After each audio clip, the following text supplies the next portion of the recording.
Crystal from Money Saving Mom, and today we're continuing the 31 Weeks to a Better Grocery Budget series. The last 2 weeks we've been talking about the buy ahead principle and how to implement that, and we talked about storing your stockpile last week.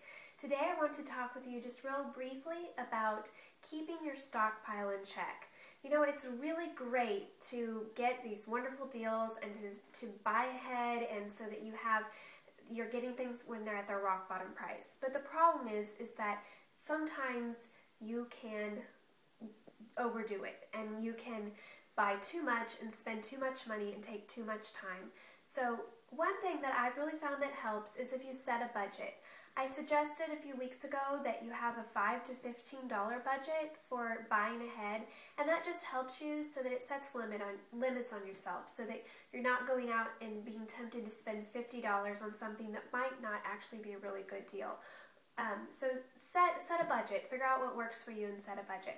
Secondly, make sure that you're only buying things that you will use. This is really important because it's easy to get great deals on things, but if you're not going to use it, it's not a good deal for you.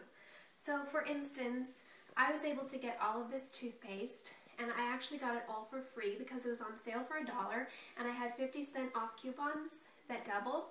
And the store, the shelves were just stuffed full. There were hundreds left on the shelf, and so I went ahead and used all my coupons and bought all of this toothpaste. Why?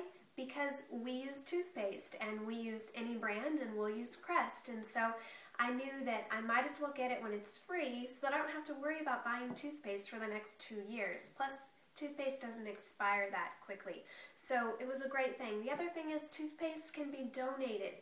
So if we end up not using all of this and it's getting close to the expiration date, I can donate it or find somebody to give it to.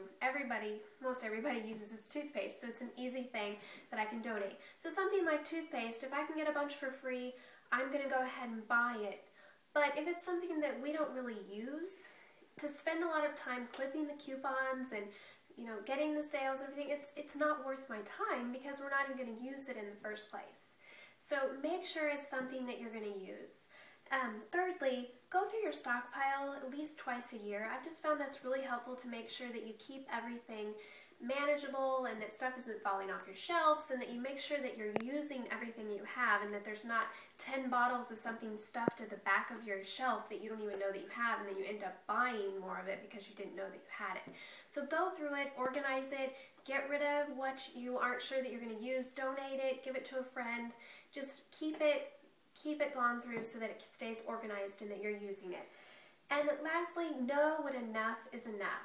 If you open up your shelves and stuff is falling down on you, probably it's time that you need to decide, okay, I don't need to buy any more bottles of shampoo, or I don't need to buy any more deodorant. You know, if you have 25 bottles of something, probably you can take a break from buying that. You don't need to have 150 of every item.